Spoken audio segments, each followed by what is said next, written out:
कन्हैया है रासेश्वर और भगवान भोलेनाथ हैं गोपेश्वर। इनको कहा जाता है योगेश्वर, किनको? भोले बाबा।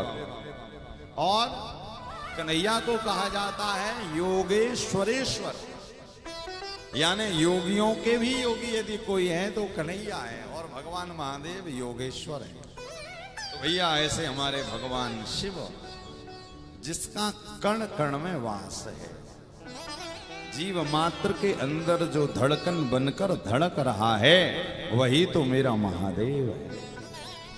लोग कहते हैं कहाँ है शिव, कहाँ है परमात्मा?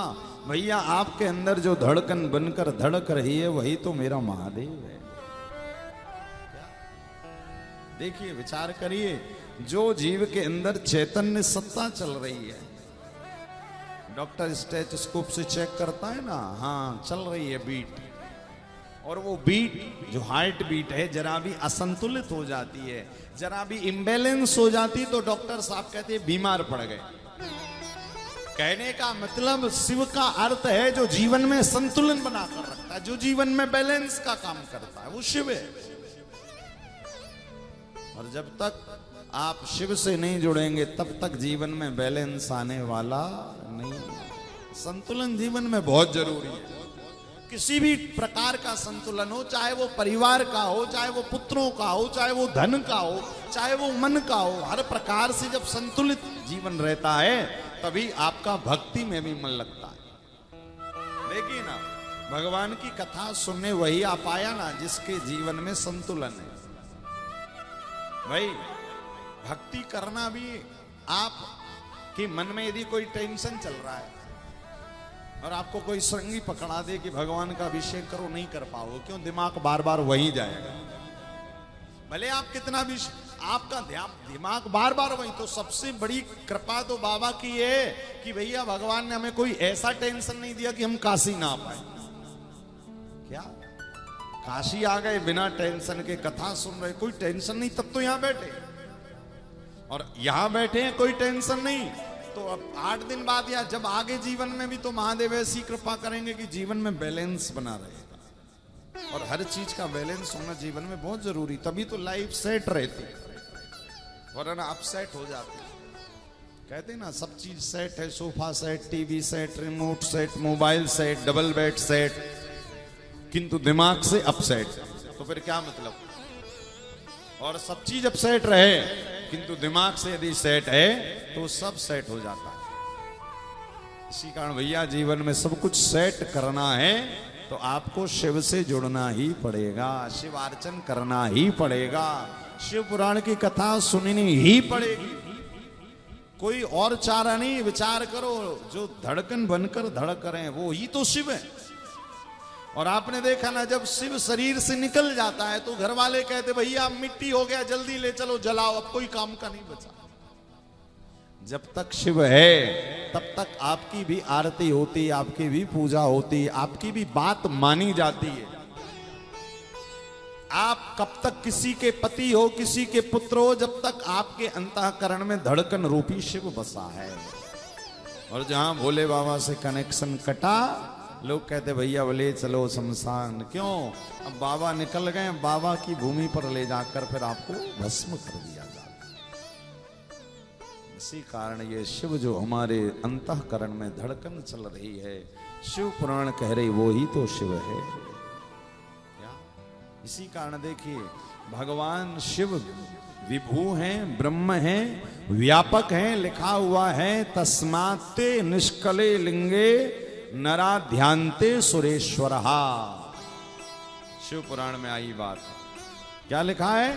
तस्मात्ते निष्कले लिंगे नराध्यांते सुरेश्वरहा आब्रह्मत्वाच देवता गणा। केवल और केवल भगवान महादेव ही ऐसे एक देवता हैं इस धरती पर जिनका 2 रूपों में पूजन हो रहा है। 2 रूप कौन कौन से? मूर्ति रूप और शिवलिंग का रूप। और कोई भगवान हो तो बता दो आपके भैया, उनका भी लिंगात्मक रूप में पूजन होता? नहीं होता। सो इसी कारण सबको कहा जाता सुरेश का मतलब होता है देवता, सुरेश्वरा। किंतु महादेव के लिए क्या बात आई है? महादेव सुरेश्वर नहीं है, महादेव तो महादेवेश्वर है, यानी सारे देवताओं के भी देवता है। इसी कारण जितना पूजन इनका मूर्ति में किया जाता उससे ज्यादा पूजन जब इनका शिवलिंग में करते हैं तो उससे व्यक्ति के जीवन में अभीष्ट की प्राप्ति हो जाती है।